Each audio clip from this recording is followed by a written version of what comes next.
Alex. I'm a museum ambassador from the Place Art Museum. Today for Storytime Saturday, I'll be reading this book, Dave the Potter, Artist, Poet, Slave, written by Laban, Carrick, illustrated by Brian Carrick. So today for this video, it's going to be a little different. After I read the story, I'll be sharing some information provided by the author about the artist, and then I'll be doing a demo on the potter's wheel.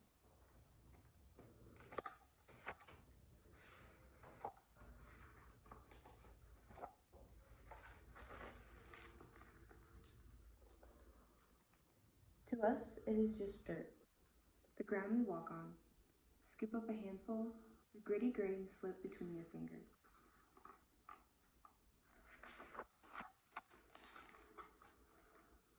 On wet days, heavy with rainwater, it is cool and squishy, mud pie heaven.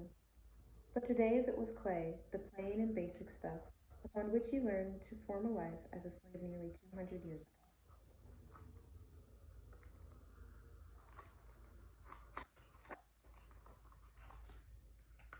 To us, it is just a pot, round and tall, good for keeping marbles or fresh cut flowers. But to Dave, it was a pot large enough to store season's grain harvest, to put up a salted meat, to hold memories.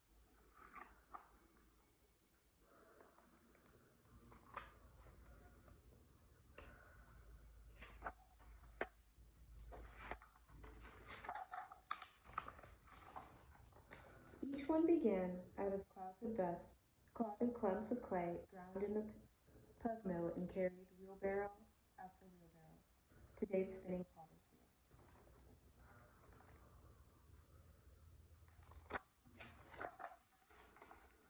With a flat wooden paddle large enough to row across the Atlantic, Dave mixed clay with water drawn from Big Horse Creek until wet and stiff and heavy.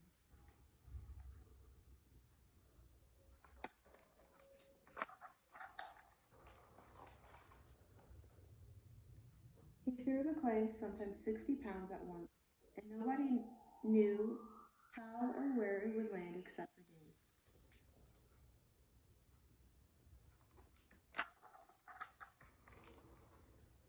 Dave. Dave kicked his potter's wheel until it spun as fast as a carnival's wheel of fortune.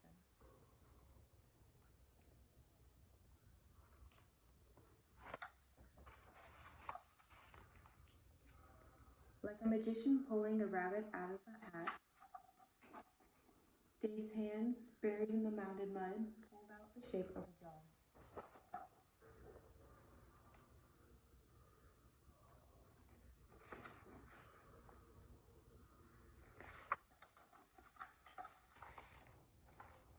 His chapped thumbs pinched into the center, squeezed the inside against his fingers outside.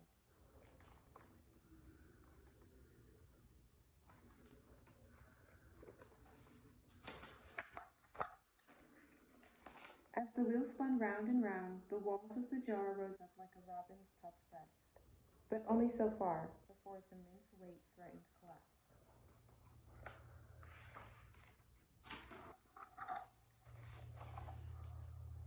The jar grew so large Dave could no longer wrap his strong arms around it. If he climbed into the jar and curled into a ball, he would have been embraced.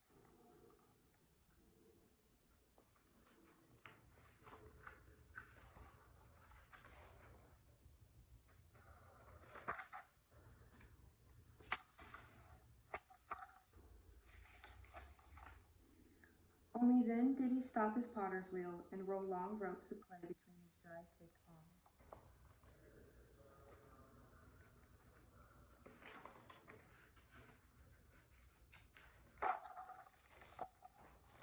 Dave mounted these coils of clay one by one on the half-finished jar. He ran his wet fingers along the sides to smooth it all together, kicking the wheel with the heel of his foot.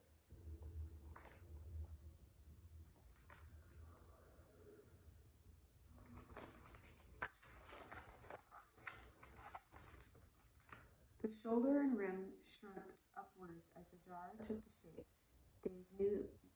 the shape Dave knew was there, even before he worked a raw mound on his wheel.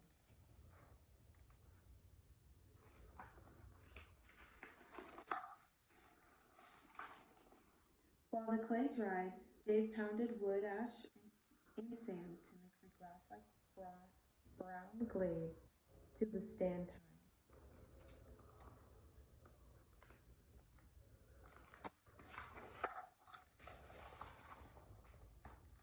But before the jar completely hardened, Dave picked up a stick and wrote to let us know that he was here. I wonder where is all my relation, friendship to all, in every nation.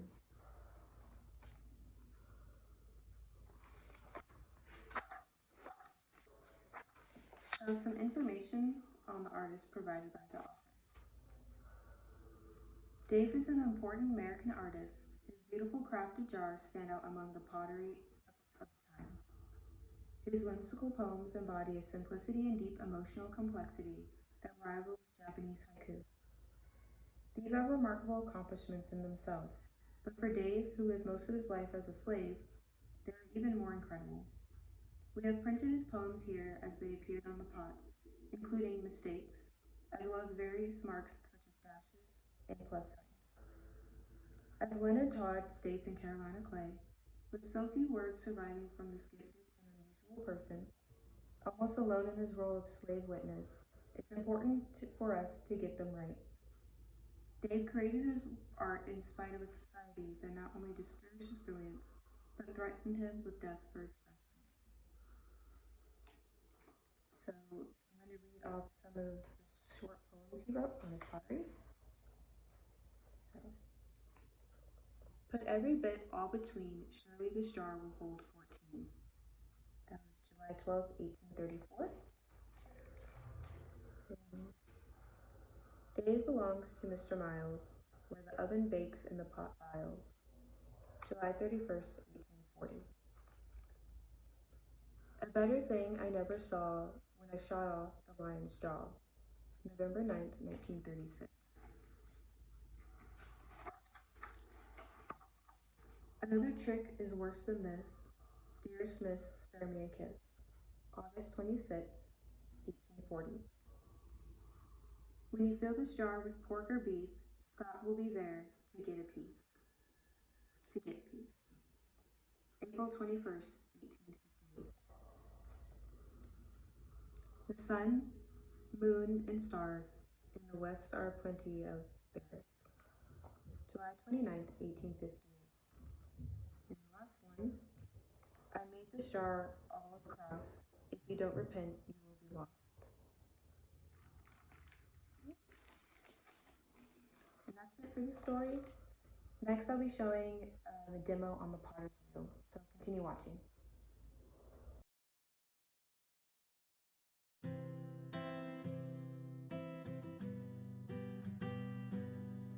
So first I gathered my materials, which is the clay, some carving tools, the wire cutter,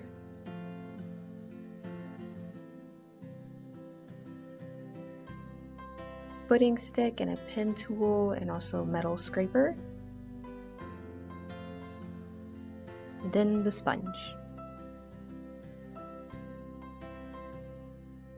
So in this process right now, I am wedging my clay, and what that means is I'm rolling it and I'm making it more uniform, and it helps to get out the air bubbles in the clay.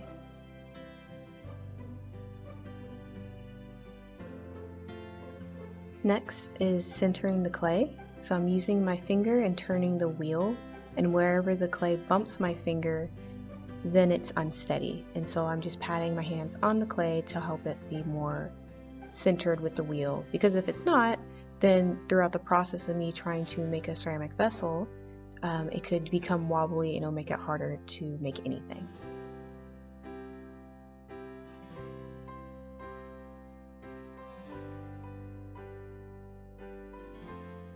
This next step involves me re-wetting my hands, and I'm going to make this mound into a birthday cake shape.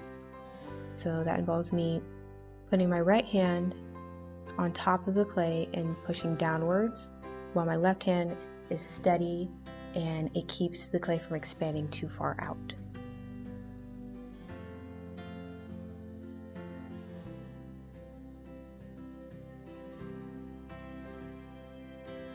Next, I will open a hole in the clay and pushing my fingers down, I will slowly open it up and leave enough space at the bottom to create a floor.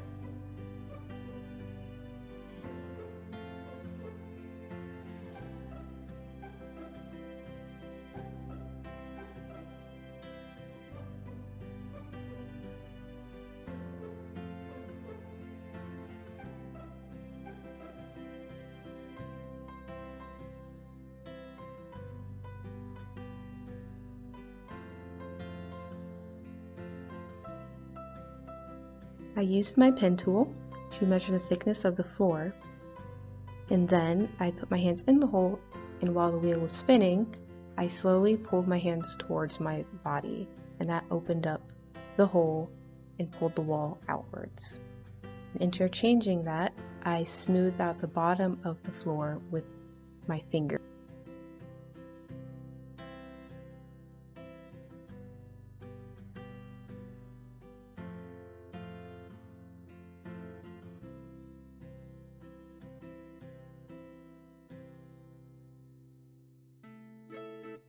Once the hole is opened up enough, as shown right here, I slowly begin to bring the clay wall up.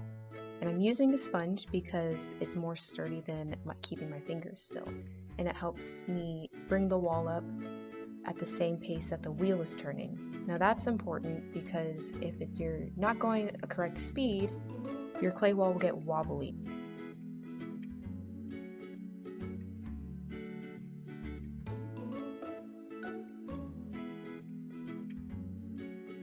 With each pull of the wall, I compress the lip, which is me putting pressure on top to make it even. If I don't do that, the clay vessel can get unstable.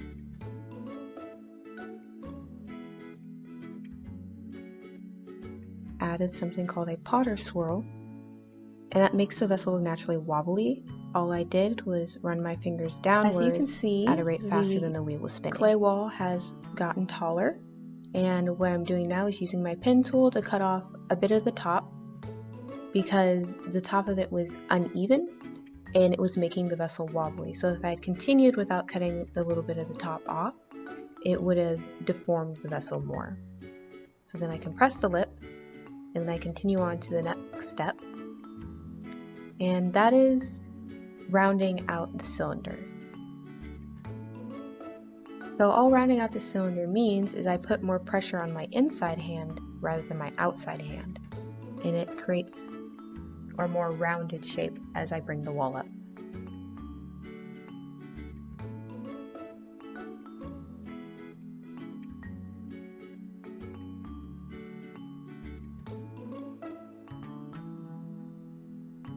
Here I am just changing the shape a little bit. I'm making the bottom part a bit smaller.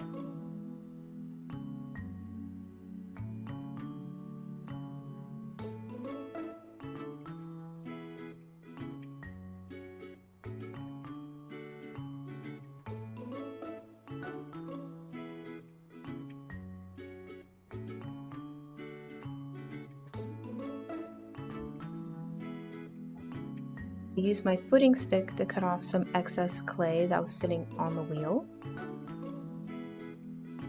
And then I took my metal scraper to smooth out the sides.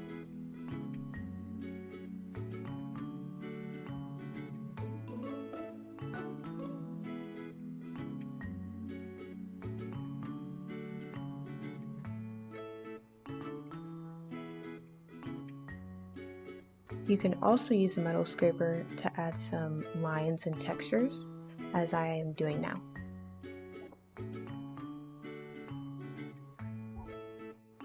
Well, as you can tell, some time has passed. I have cut off more of the top as it kept getting wobbly, but that's okay. I've added a more distinct shape to it, and I am refining the wall a bit more. Added something called a Potter Swirl, and that makes the vessel naturally wobbly. All I did was run my fingers downwards at a rate faster than the wheel was spinning. Then I took a piece of plastic, since I didn't have a chamois tool, to round the lip, and then I started to cut the form off the wheel. So what I did, I added some water in front of it, took my wire cutting tool, pulled it taut, and ran it through the bottom. And the water plus the wheel spinning helps it get off easier.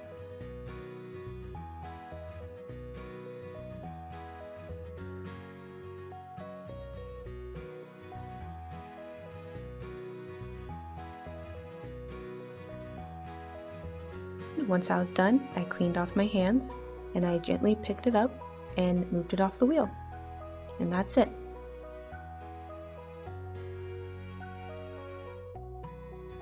Thank you for watching. Stay tuned for more content on our social media pages. And check out our website, ASUArtMuseum.com, for art activities, visiting information, and upcoming exhibitions.